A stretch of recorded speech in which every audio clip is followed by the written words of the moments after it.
Bueno, bienvenidos a la clase número 2. Estamos revisando la Ética Eudemia de Aristóteles. Es este libro cuya tapa la tienen en pantalla.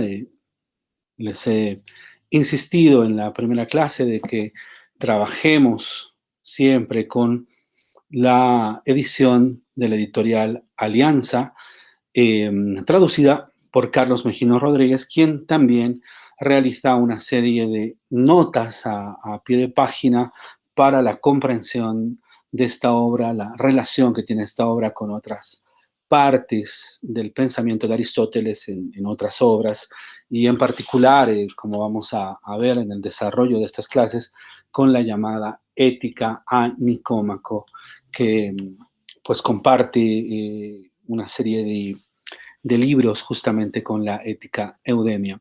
Entonces, les insisto, trabajamos con la Ética Eudemia de la editorial Alianza. Bueno, la Ética Eudemia está compuesta de 8 libros. Sin embargo, los libros 4, 5 y 6 se los ha excluido de este libro, de la Ética Eudemia, y se los ha trasladado a la Ética Nicomaquea.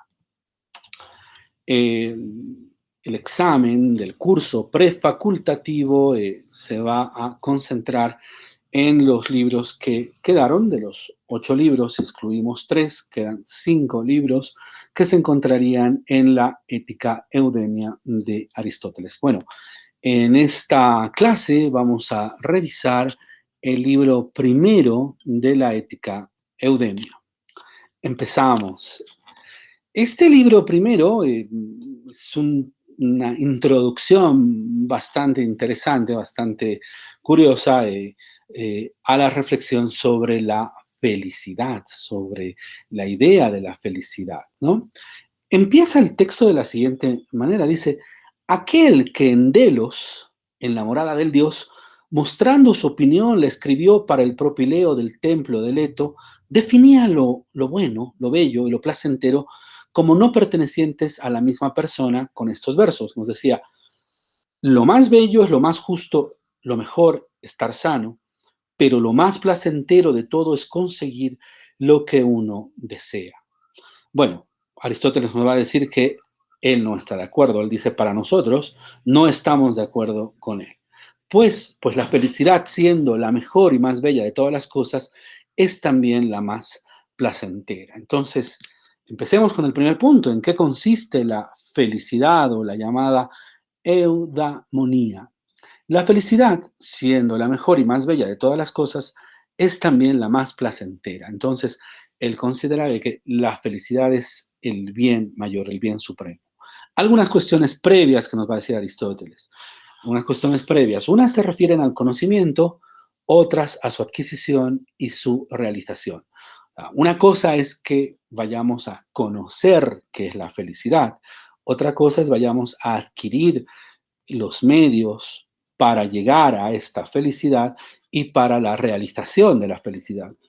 Acá un elemento que lo señalaba y que me parece muy importante: la felicidad para Aristóteles es un punto, un momento en el cual antes de morir nosotros podemos dar vuelta a lo que hemos vivido y poder evaluar si hemos sido o no felices.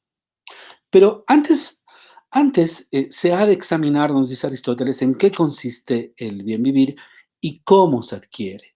Si son felices por naturaleza o por aprendizaje o por alguna clase de ejercicio o por otros modos, inspiración, algún espíritu o daimon. Daimon es de donde viene el término de demonio, pero se hace referencia en sí a una especie de deidad, o por un dios, o por la fortuna, o por la reflexión que procede del conocimiento. Debemos decirnos, dice Aristóteles, que la felicidad es algo que se dice al final de nuestras vidas. Solo en ese momento, cuando se llega a la cima de la montaña, se puede decir que se ha sido feliz o no se ha sido feliz. En ese sentido, la felicidad no se refiere a momentos, o sea, no es que existe un momento donde soy feliz o un momento donde no soy feliz, sino la felicidad es este punto de llegada cuando antes de morir podemos evaluar y decir si hemos sido o no hemos sido felices. En ese sentido, la felicidad consiste en un camino, Y justamente en Ética Eudemia y también en Ética Nicomaquea, Aristóteles va a plantearnos que él es un guía para atravesar este camino, para poder llegar a los últimos momentos de nuestra vida y poder decir que hemos sido felices. Ser feliz y vivir dichosa y honestamente consistiría, según Aristóteles, en tres cosas. Sabiduría, expresada en la sensatez, la virtud, también se la denomina arete, y el placer, también denominado hedoné, ¿no? El hedonismo como tal.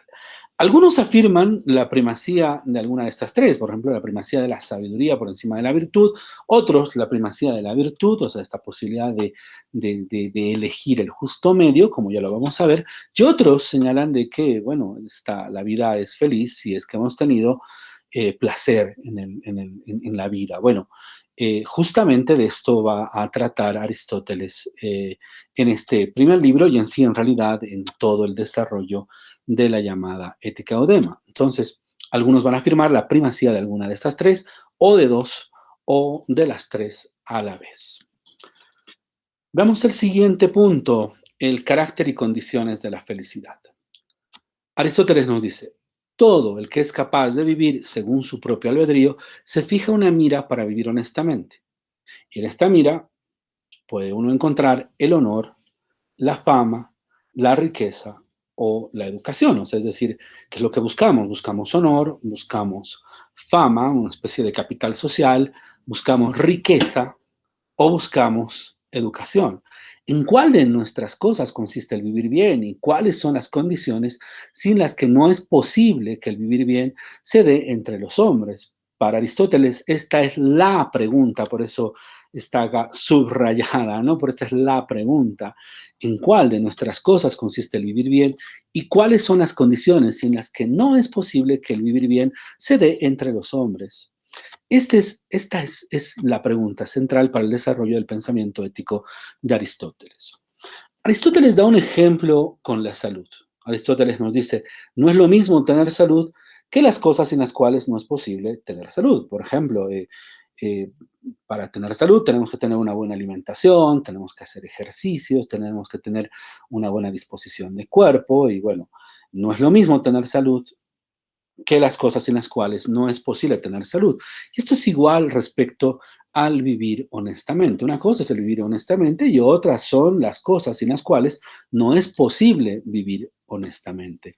Entre ellas se encontrará la parresia, por ejemplo, ¿no? Que viene a ser esta actitud de decir la verdad muy valiosa en el caso de los griegos, decir la verdad frente a cualquier adversidad. En consecuencia, estos elementos, el hecho de decir la verdad ante cualquier adversidad, ante cualquier presión, en cualquier momento, y animarnos a decir la verdad, así este acto de decir la verdad nos pueda generar problemas, es parte del vivir honestamente. Estas son las causas de la falta de acuerdo, nos dice Aristóteles, acerca de la felicidad, de lo que es la felicidad y de los medios por los que surge. Pues algunos creen que estas cosas sin las cuales no es posible ser feliz son parte de la felicidad, son partes en sí de la felicidad. Si la felicidad es pensada como un punto de llegada, se supone que cada una de ellas colabora a alcanzar la felicidad. Es acá donde volvemos a esta idea, ¿no? La felicidad es aquello que podemos contemplar y que podemos decir cuando llegamos a la cima de nuestra vida, ¿no? Lo que les decía, cuando podemos mirar atrás y decir que hemos sido felices. En consecuencia, cada uno de estos momentos, cada uno de estos pasos que damos en nuestra vida nos debería acercar en sí a la realización de la felicidad, ¿no? Entonces, si la felicidad es pensada como un punto de llegada, se supone que cada una de estos medios, de estos pasos que nos colaboran a alcanzar la felicidad, podrían ser pensados como partecitas de la felicidad. Aristóteles nos dice de que es bueno que revisemos las opiniones de los sabios sobre la felicidad como mejor modo de vida. Y acá nos hace una clara distinción. Nos dice que solo hay que examinar las opiniones de los sabios, solamente las opiniones que plantean los sabios, pues carece de sentido argumentar sobre la felicidad con el común de la gente, pues estos, el común de la gente, solo pretenden experimentarla, no se cuestionan, no se preguntan respecto a la felicidad como sí lo hacen los sabios. Entonces, acá Aristóteles está siguiendo básicamente las enseñanzas de su maestro, ¿no? Decíamos la primera clase que Aristóteles era alumno de Platón. Aristóteles estuvo 20 años en la academia platónica siguiendo las enseñanzas del maestro Platón. Entonces hay una clara influencia platónica entre el mundo de las ideas, que sería patrimonio de los sabios, y el mundo sensible, que sería el mundo de la gente común que pretende más experimentar, más tener esta sensación de la felicidad sin cuestionarse respecto a esta felicidad. Y justamente lo que Platón pretende hacer es justamente diferenciar entre lo que podría ser una sensación de momentos felices respecto a la idea perenne de lo que podría ser la felicidad como una idea estable, ¿no? Esta idea estable a la cual llegamos, como lo hemos repetido ya varias veces, en el momento culmen, en el momento de finalizar nuestra vida. Aristóteles nos dice, si vivir honestamente depende de la fortuna o la naturaleza, sería desesperanzador para muchos. Va a haber una parte del libro donde él nos va a decir de que, vamos, en el desarrollo de la vida de una persona puede influir mucho la fortuna y pueden haber personas que alcanzan sensaciones de felicidad en virtud de la fortuna o en virtud de la naturaleza, pero si vivir honestamente depende de la fortuna o de la naturaleza, sería desesperanzador para muchos. ¿Por qué desesperanzador para muchos? Porque significaría de que no podríamos practicar y decidir racionalmente respecto a las actitudes que debemos de tomar para tener una vida honesta. Pero si consistiera en cierta cualidad propia y en las acciones personales, el bien sería más común. O sea, es decir, la idea de vivir honestamente sería o estaría más al alcance de la gente. Más gente podría participar de esta idea de vivir honestamente. Y a la vez sería también más divino, pues hallarían aquellos que procuran que ellos mismos y sus acciones fueran de una cierta utilidad. O sea, es decir, se acercaría más a este ideal, ¿no? Puesto de que hay acciones que son vida buena, pero que la pueden realizar únicamente seres superiores como son los dioses. Entonces nos acercaríamos más en estas decisiones, en estas acciones personales, a estos márgenes de divinidad. Serán aclaradas la mayoría de las discusiones, nos promete Aristóteles, y las dudas si se define bien qué es la felicidad. Si consiste solo en cierta cualidad del alma o si es necesario que uno mismo tenga una tal cualidad, pero lo es más si la posean sus acciones. Si mediante las acciones en este camino vamos llegando a este momento culmen donde podemos decir que hemos sido felices. Cuarto punto, la felicidad y los tres modos de vida: el filosófico, el político y el placentero. Veamos qué nos dice sobre esto Aristóteles.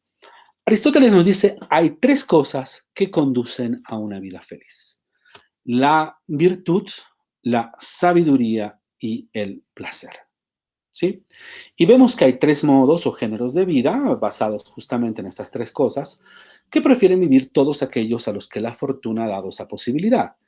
El político, que estaría relacionado a la virtud; el filosófico, el modo de vida filosófico, que estaría relacionado a la contemplación y al cultivo de la sabiduría; y el hedonista o el placentero, que es aquel que vincula la mejor forma de vida y en consecuencia la manera de alcanzar la felicidad a partir del placer.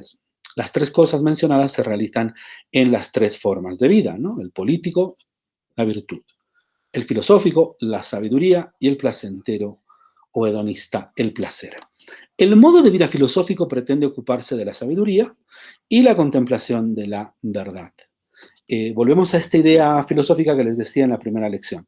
Para el filósofo, el término filosofía viene de filos y sofía, es decir, amor, amante, amigo, y sofía, saber, conocimiento.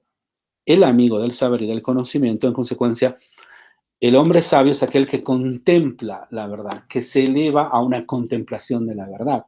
Esta vida contemplativa es una vida relativamente privilegiada para Aristóteles. No todos nos podemos dedicar a esta contemplación de la verdad. ¿Por qué? Porque pues, hay necesidades claras que tenemos todos en la vida. Necesitamos trabajar, necesitamos esforzarnos, etcétera. Pero si tuviéramos la fortuna de podernos dedicar en sí a alguna de estas formas de vida, pues el filósofo se dedicaría a la contemplación de la verdad, a esta idea de que la verdad, no sé si recuerdan en la primera clase, les decía, la verdad es como estos libros que están acá atrás en mi librero y que yo puedo tomar ese saber, ese conocimiento y en consecuencia reflexionar, contemplar la verdad como algo que está fuera de mí y que en consecuencia yo puedo atrapar, puedo acariciar como algo que estuviera acá arriba y yo puedo tocarlo, ¿no? Entonces, la vida filosófica, el modo de vida filosófico pretende ocuparse de la sabiduría y la contemplación de la verdad. En cambio, el modo de vida político se refiere a las acciones honestas que proceden de la virtud. Es decir, el político se encarga de tomar decisiones que tienen que ver con acciones honestas respecto a las decisiones que hay en la polis. La idea de lo político viene de polis es básicamente la vida del ser humano en sociedad, en una organización política, ¿no? La idea de política viene justamente de polis, es una organización estructurada, arreglada, atravesada por normas, que permite a los seres humanos, pues, desarrollar su mejor forma de vida. Y finalmente, el modo de vida placentero es, lógicamente, relacionado a los placeres corporales, ¿no? A la idea de la buena comida, a la idea de las prácticas sexuales, a la idea de toda la sensualidad que ustedes se puedan imaginar y en consecuencia ese sería otro modo de vida. Nótese que lo político, les decía, se refiere a la polis, a la vida en sociedad y acá retorno a una idea que en parte le había mencionado en la anterior clase, ¿no? Para la Grecia antigua, eh, la vida de la Grecia antigua estaba separada en distintas polis. Las polis eran unidades administrativas y políticas, eran las llamadas ciudades-estado. En la Grecia antigua no tenemos la comprensión del Estado, lo que tenemos son ciudades-estado o polis. ¿Y qué era lo que unía en sí a los griegos? Lo que los unía era la religión, compartían la creencia en dioses similares. Digo similares porque las formas de comprender, por ejemplo, a Apolo, las formas de comprender, yo qué sé, por ejemplo, a Zeus variaban de ciudad-estado en ciudad-estado, pero había una especie de un criterio unánime respecto al carácter de los dioses, entonces compartían esta mirada respecto a los dioses. Adicionalmente, los dioses griegos eran podríamos decir, bastante humanos, porque los dioses griegos se movían a veces por la ira, por el rencor, eran vengativos, etcétera, ¿no? Entonces no hay una idealidad del dios así como una especie del todo de perfección, sino los dioses griegos tienen su carácter, podríamos decir. Pero además, ¿qué era lo que unía a las ciudades-estado o polis? Lo que las unía era la lengua. La lengua del griego, si muy bien se lo pronunciaba y se lo hablaba con acentos distintos, el griego en última instancia era la lengua común y ellos se referían a sí mismos como griegos. En su momento, los atenienses, por ejemplo, plantearon la idea de que no debería de procederse a esclavizarse entre griegos. O sea, es decir, los griegos deberían respetar en sí al hombre griego y no esclavizarlo. Y eso era una especie de reproche sobre todo a Esparta, ¿no? Esparta, en determinado momento, Esparta era una sociedad guerrera, pues hacía guerra y en consecuencia esclavizaba. Entonces, eh, los atenienses reprochaban muchas veces en sí a los espartanos respecto a esta práctica. Entonces, vuelvo a la idea, nótese de que el modo de vida político se refiere a la manera en la cual las personas intervienen, podríamos decir, intervienen mediante la virtud, mediante la decisión de acciones honestas en la vida en sociedad. Bueno, Aristóteles nos dice, Anaxágoras de Clazomenas dice lo siguiente, ninguno de los que tú crees, sino alguien que te parece insólito. ¿A qué se refiere esta pregunta? ¿quiénes son felices? Ninguno de los que tú crees, sino alguien que te parece insólito. En la interpretación de Aristóteles, la respuesta de Anaxágoras, de Clazomenas, debe entenderse de la siguiente manera. Quizá quien vive sin pensar y de forma intachable, con vistas a lo justo, participa de algún modo en la contemplación divina. Ese vendría a ser un bienaventurado, algo que corresponde más a un ser divino. O sea, tal vez aquel que no está preocupado pensando en cómo puedo ser feliz, sino que está viviendo sin pensar en este tema, pero vive de forma intachable, vive básicamente guiado por la virtud, tomando decisiones apropiadas. Posiblemente esta persona que posiblemente no llegue a este grado de cuestionarse cómo llego a tener una vida feliz, sino esta persona que vive de esta manera, que vive, como dice, sin la obsesión de pensar si eso lo va a conducir o no a la felicidad, tal vez esta persona que viva así, pues participa de algún modo en la contemplación divina y pues es bienaventurado. Eh, Ser bienaventurado supone estar más cercano a la divinidad. Vemos el punto quinto, la dificultad de saber qué modo de vida es preferible. Naturaleza de la virtud, es mejor saber de dónde proviene a saber qué es. Saben hacer como el resumen de este quinto parágrafo que ustedes encuentran en el libro primero de la Ética de Eudemia. Bueno, Aristóteles en esta parte se pregunta, ¿cuál de las cosas en las que consiste el vivir es preferible y con cuál uno tendría saciado el deseo si la consiguiera? Aristóteles no responde a esta pregunta, en su lugar argumenta por qué vale la pena vivir. O sea, ¿por qué vivir es algo bueno? ¿Qué nos diferencia a los hombres de las bestias? Es difícil responder a estas preguntas y en su lugar, Aristóteles nos va a dar una serie de ejemplos. Y esto es algo que ustedes se van a encontrar en la Ética Eudemia. La Ética Eudemia, para argumentar algo, Aristóteles da ejemplos y muchas veces parte de una manera negativa para definir algo. O sea, es decir, parte diciéndonos, por ejemplo, que no es una vida que alcanza la felicidad, ¿no? O sea, parte diciéndonos, a ver, pensemos si tener una vida completamente incontinente de placeres, o sea, es decir, sin contenernos frente a los placeres, nos pueda dar en sí un placer exorbitante tener una vida feliz. Y ahí empieza a decirnos, bueno, pero el incontinente no toma decisiones racionales y en última instancia el incontinente puede simple y llanamente dejarse llevar por el placer sin pensar. Entonces, va a ir de forma negativa justamente a partir de estos ejemplos para dar con la idea y con la esencia de lo que intenta explicarnos. Por ejemplo, nos dice en sí Aristóteles Anaxágoras ante la pregunta ¿por qué causa alguien preferiría nacer o no nacer? Anaxágoras responde para contemplar, conocer y comprender el cielo y el orden de todo el universo. Entonces, Anaxágoras nos estaría diciendo que es valiosa la elección de vivir por causa de una cierta clase de conocimiento. Pero pueden haber otros que lo estimen positivo vivir, por ejemplo, por el placer, y ahí nos habla de Saranápolo y de Esmindirides el Sibarita, ¿no? Ambos, en particular Esmindirides el Sibarita, eh, consideraba que era positivo vivir para, pues, dedicarse en sí a los placeres sensibles, a la comida, a la actividad sexual, etcétera. Y hay otros que van a decir que estiman positivo vivir por la virtud, ¿no?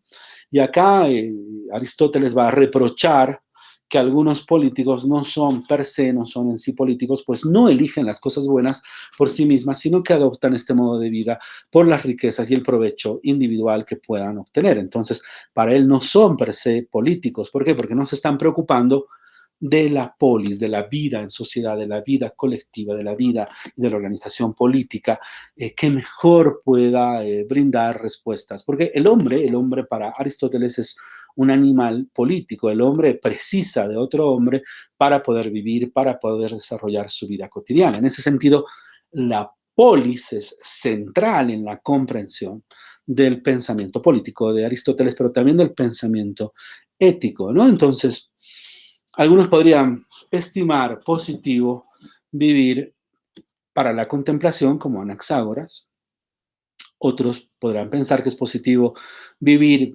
por el placer, como Sadanópolo o Esmindirides, el Sibarita, y otros dirán, no, no, es positivo vivir por la virtud, básicamente es positivo vivir por la política, por hacer bien a la gente con decisiones honestas. Pero vuelvo a recalcarles, Aristóteles va a reprochar, y es parte de lo que van a encontrar en el texto, va a decir, hay algunos sujetos que se denominan políticos, pero que no eligen las cosas buenas para la comunidad, para la sociedad, para el vivir en grupo, sino eligen básicamente aquello que les beneficia, riqueza y provecho.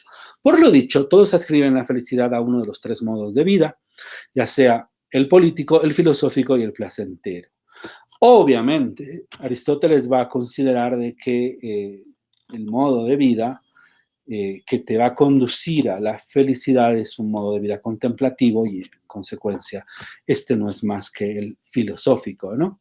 Pero bueno, ¿qué son estos tres modos de vida y cómo conducen a la felicidad? Aristóteles no responderá a ello en esta ética, sino lo va a responder en esta otra, es decir, no lo responde en la ética eudemia, pero sí le va a dedicar algo más en la ética nicomaquea, ¿no?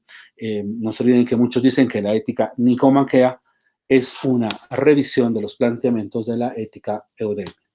Pero en esta ética, en la eudemia, nos va a dar ejemplos, ¿no? Y por ejemplo, nos recuerda a Sócrates. Cuando él habla de Sócrates, del maestro de Platón, por si acaso, él lo llama Sócrates el Viejo, ¿no? Entonces, Sócrates el Viejo, nos dice Aristóteles, consideraba que todas las virtudes son ciencias. Entonces, conocer qué es la justicia y ser justo es coincidente, pero no problematiza. Sócrates no problematiza de dónde surge en este caso la justicia. Simplemente nos dice que si tú conoces algo, eres a la vez inmediatamente ese algo que tú conoces. Si tú conoces, por ejemplo, de física, eres inmediatamente un físico. Si tú conoces de arquitectura, eres inmediatamente un arquitecto, ¿no? Y esto es algo que, en cierto sentido, Aristóteles lo indaga, ¿no? Va a decir, esto puede suceder con lo teórico, pues los saberes prácticos en sí son distintos. En los saberes prácticos no pasa porque tú conozcas. Podríamos colocar este ejemplo.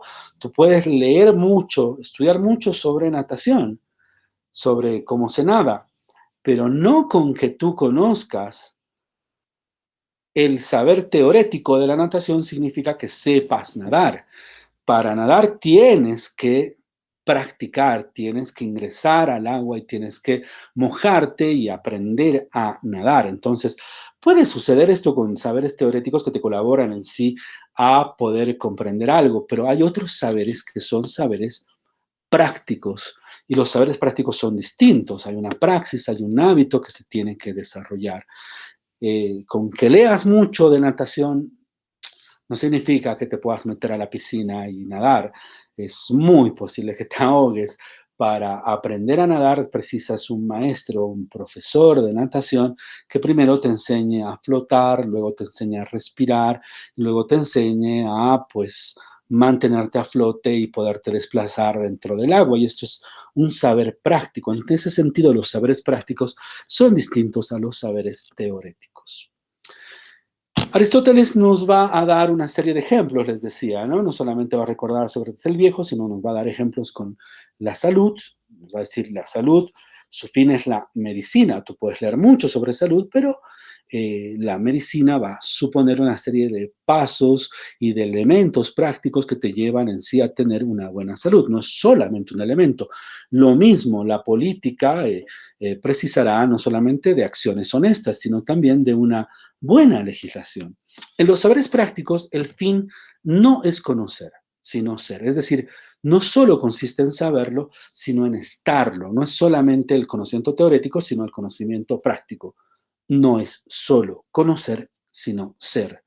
No es solo saber, sino estar, sino ponerlo en práctica. Y este elemento es muy importante porque acá Aristóteles está separándose de Sócrates el Viejo y de Platón.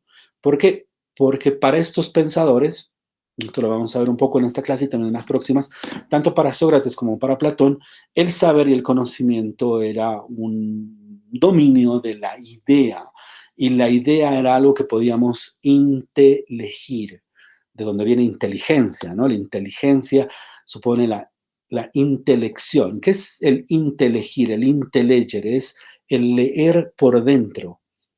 Una persona es inteligente en la medida en la cual puede representarse alguna situación. Hay una intelección, ¿no? En ese sentido, la idea sería una cosa que es inteligible. Les doy un ejemplo. El número uno, yo no puedo ver el número uno y presentarles estudiantes, les presento al número uno y venga una persona y le diga, hola, soy el número uno. No, el número uno es una entidad inteligible.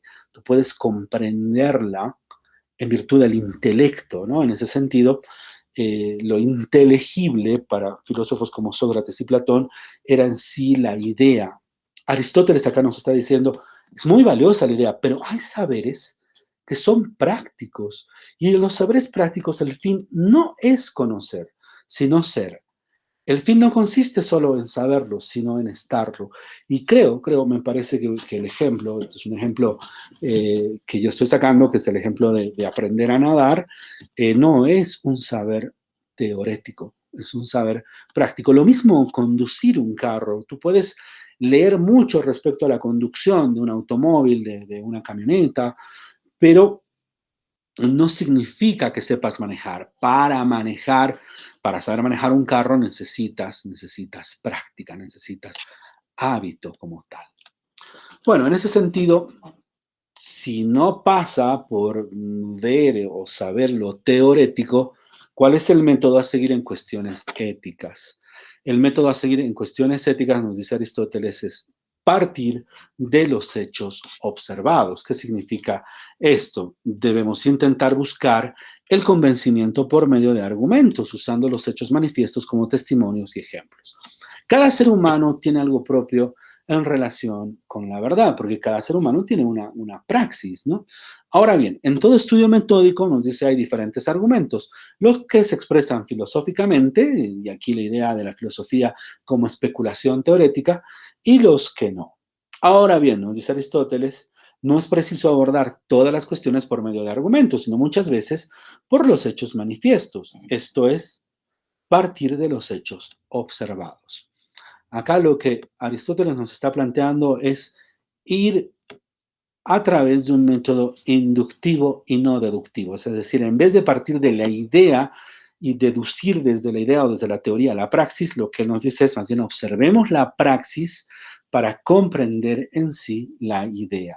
En ese sentido, el método a seguir en cuestiones éticas para Aristóteles no tiene que ver con el dominio de la idea, sino tiene que ver con el dominio de los hechos observados. Por ello les decía, Aristóteles nos va a dar una guía de cómo conducir y avanzar paso a paso para concretar o para llegar a una vida feliz. Felicidad que, como lo hemos dicho varias veces, es algo que, a lo cual llegamos en el momento culmen de nuestras vidas, cuando podemos mirar atrás y decir si hemos tenido o no una vida feliz. En este sentido, Aristóteles nos dice que la felicidad es el objeto de investigación y la felicidad es el mejor y más importante de los bienes alcanzables por los hombres. ¿Qué es la felicidad? Es el mejor y más importante de los bienes humanos. Decimos humanos, pues para Aristóteles los animales, en tanto seres vivos, no participan de un elemento divino y en consecuencia no pueden ser felices. Solamente los seres humanos podemos ser felices, participar de la reflexión y en consecuencia ser felices. Ahora, de los bienes, nos dice Aristóteles, unos son realizables para los hombres, otros no, ya sea porque algunos hombres no participan de los actos que se realizan por causa de estos bienes, así como hay bienes que son realizables solo por seres superiores, solamente pueden ser realizables por divinidades o por dioses. Acá vuelvo a repetirles, para los griegos, los dioses estaban presentes, los dioses se encarnaban, es decir, tomaban forma humana y se hacían presentes, se acostaban con mujeres, discutían con otros hombres y en consecuencia los dioses tenían la posibilidad de estar en la vida cotidiana de los griegos. Por ello, los dioses sí podían participar de ciertos bienes que los seres mortales, los seres humanos mortales, no podían participar. Aristóteles nos dice entonces hay que diferenciar entre las cosas para las que actuamos de las cosas que realizamos a causa de estas. Por ejemplo, cosas realizables, la salud. Cosas que realizamos por causa de estas, por ejemplo, por causa de la salud realizamos cosas sanas. Tomamos decisión de comer cosas con menos grasa, de no fumar, tomamos decisión de hacer ejercicio, todo ello como algo realizable que vendría a ser la salud. Podríamos decir lo mismo de la justicia, o sea, es decir, hay cosas que realizamos, como por ejemplo cumplir con los horarios, con los plazos, adicionalmente tomar al otro ser humano como un ser valioso en sí mismo y no como un medio, y en consecuencia hacemos cosas para realizar la justicia y en consecuencia hay cosas que hacemos para esta realización. Bueno, llegamos así a las opiniones sobre el mejor bien. Y acá en estas opiniones vamos a volver a afirmar la manera o la forma en la cual Aristóteles se va separando de su maestro Platón y en sí del maestro de Platón que es Sócrates. Aristóteles en estas opiniones sobre el mejor bien nos dice, no es la idea de bien o bien en sí. ¿Qué es esto? ¿Qué nos dice que no es la idea de bien o bien en sí? Esto nos está diciendo de que no vamos a llegar a conocer lo que es la felicidad a partir del conocimiento teorético de la felicidad. Entonces, no es la idea de bien o bien en sí. Esta constituye la primera separación clara de Aristóteles respecto al pensamiento de Platón. Primero, porque no es útil para la buena vida, ¿no? Entonces, la idea misma de utilidad es puesta en juego para apartarse de la idea teórica del bien en el sentido platónico y más bien pasar a la idea de la praxis, ¿no? O sea, de la praxis como algo, una práctica que nos es útil para la vida buena. Segundo, porque el bien no es único, sino que es distinto para cada una de las categorías y por tanto es objeto de varias ciencias, no de una sola. Acá nos está diciendo de que hay una variedad de bienes. La abstracción, en ese sentido, para Aristóteles se vuelve entonces relativa a la práctica y al conocimiento que se precisa de cada categoría. O sea, es decir, primero voy en un sentido inductivo, ¿no? Voy de la práctica, de la experiencia para llegar en sí a la abstracción. Y si yo parto en un sentido deductivo desde la abstracción, puede ser que la abstracción sea vacía, ¿no? La abstracción puede ser vacía. ¿Por qué? Es como el tema de nadar, vuelvo a la idea. Eh, Tú puedes conocer teóricamente cómo se nada, pero ese saber teórico puede ser vacío, porque llegado el momento que te lanzan a la piscina, si tú no sabes nadar, te puedes ahogar con todo tu conocimiento teórico, ¿no? Entonces, tercero, porque el bien no es algo separado, sino lo común a todas las cosas buenas, un retorno crítico a la idea del bien de Platón, o sea, es decir, esta praxis, esta manera de ir del ejemplo a la construcción de la abstracción, hay un retorno crítico allí porque el bien no es algo separado, sino es algo común a todas las cosas buenas. Y cuarto, porque no se puede probar a partir de lo que no se admite que es bueno, como la unidad, lo que sí se admite que lo es, como la salud. Hay una continuada crítica de la idea del bien de Platón. Quinto, porque el bien no es la unidad, ya que no se puede probar que los seres aspiren a un bien único. La praxis muestra que no hay una sola manera de aspirar al bien. De la misma manera que no hay una sola manera, ustedes desean, de nadar y en consecuencia salvar la vida, ¿no? Sino de que la praxis nos va a mostrar de que es necesario un hábito, una práctica para llegar a ello. Sexto, porque el bien en sí no es alcanzable para el hombre. El bien en sí sería la idea de bien desde Platón, ¿no? Esta idea de hiperuráneo, ¿no? De saber que está en otra parte como tal. Por lo mencionado, el bien no es la idea platónica de bien, sino el fin de las acciones realizables por el hombre. Es el planteamiento crítico de la idea de bien desde Aristóteles. En palabras de Aristóteles, y esto se encuentra en las páginas 73 y 74, y acá algo que vamos a ir haciendo en el desarrollo de estas clases, vamos a leer, en este caso estamos leyendo un pequeño párrafo que está entre las páginas 73 y 74, pero en otros momentos de las clases vamos a ir leyendo páginas enteras porque es necesario, pero bueno, en palabras de Aristóteles nos dice, es evidente que el bien en sí que buscamos no es ni la idea del bien ni el bien común. Pues la una es inmutable y realizable y el otro es mutable, pero no realizable, mientras que aquello para lo cual se actúa es, en cuanto fin, lo mejor y la causa de los bienes que le están subordinados y el primero de todos. de modo que este sería el bien en sí, el fin de los actos realizables por el hombre. Y este es el bien objeto de la ciencia soberana de todas, que es política, economía y prudencia. Bueno, estas disciplinas, política, economía y prudencia, aparecen como parte de una misma ciencia suprema cuyo objeto es el fin último de toda acción humana, que es la felicidad. La política es el bien de la ciudad, la economía es el bien doméstico, viene de oikos nomos, que vendría a ser como las normas de la unidad familiar, el oikos, y la prudencia es el bien individual. Antes de acabar, algunas disquisiciones sobre Platón y Aristóteles que considero que son muy importantes. Platón va a privilegiar la idea. Platón nos va a decir que hay un mundo de las ideas y hay un mundo sensible. En el mundo sensible, nosotros aspiramos al mundo de las ideas. El mundo de las ideas es un mundo inteligible, es decir, que podemos llegar a él a través de la inteligencia como tal. En ese sentido, en el mundo de las ideas están las ideas perfectas. La idea de la justicia perfecta en Platón está en el mundo de las ideas. En el mundo sensible podemos alcanzar una imagen, una, algo parecido a la justicia, pero no la justicia misma.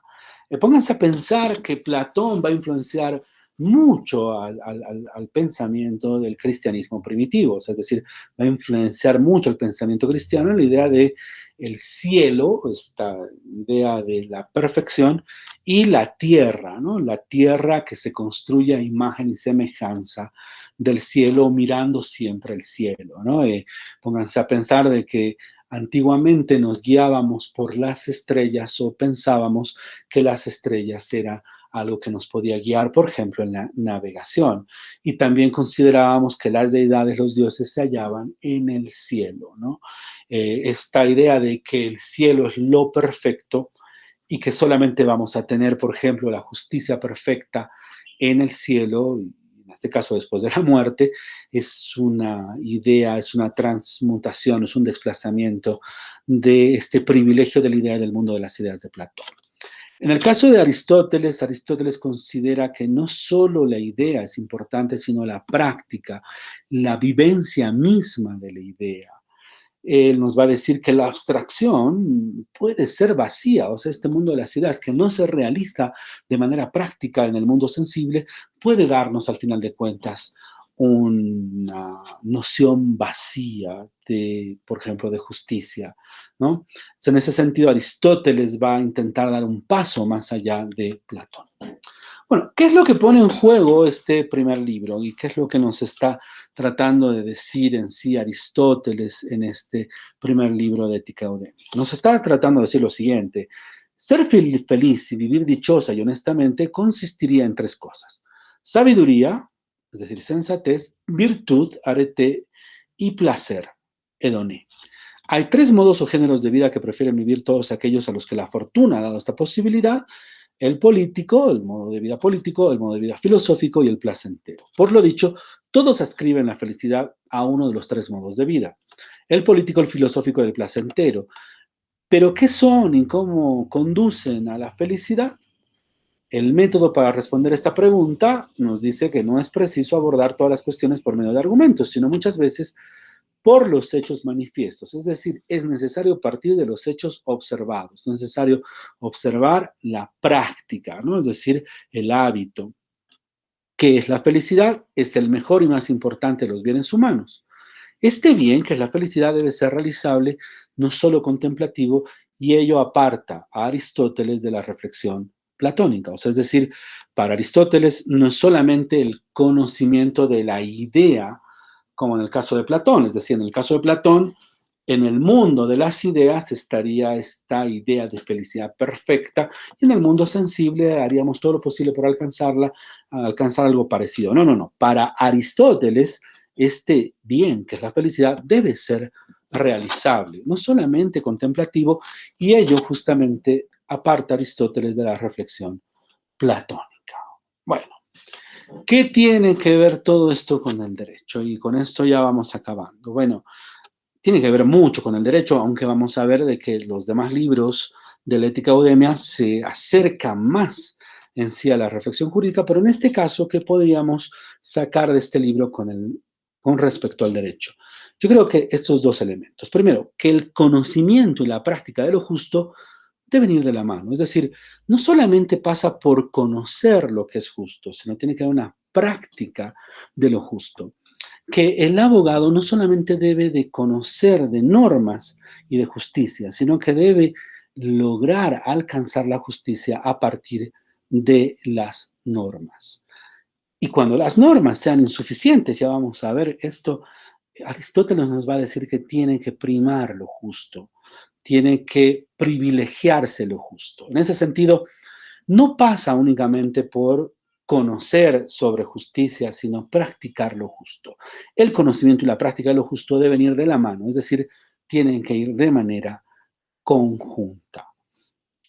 Si has elegido estudiar derecho, si has elegido aplicar el conjunto de normas para resolver un conflicto, debes de guiar esa aplicación en búsqueda de la realización de lo justo, de resolver ese conflicto de la manera más ajustada en sí a lo que a cada una de las partes corresponde. Y esto supone que el derecho es un medio, no es un fin en sí mismo, es un medio para alcanzar la justicia. Y eso nos lleva a otra disciplina cercana a la filosofía del derecho, que es la deontología. La deontología es el estudio de los medios para alcanzar un determinado fin. Es el estudio del deber ser en derecho para alcanzar la realización de la justicia. El estudio deóntico va a señalarnos de que si los medios son justos y racionales, el fin también debería ser justo y racional. En ese sentido, el derecho parte y se estructura de un lenguaje prescriptivo, o sea, que prescribe el deber ser. Por ejemplo, nos dice, em, debe de, debe de garantizarse el derecho de defensa de todas las personas en juicio. Si alguien acusa a otro, por ejemplo, de haber cometido un crimen, debe de el que es acusado tener la posibilidad de defenderse, porque si no, bastaría con que nos acusen y todos seríamos culpables. No, no, no. La acusación es un presupuesto y la garantía de la defensa es justamente un deber ser del derecho, ¿no? Y ahí viene este criterio de que uno es inocente hasta que no se demuestre lo contrario, es decir, deben de construir la culpabilidad de una persona.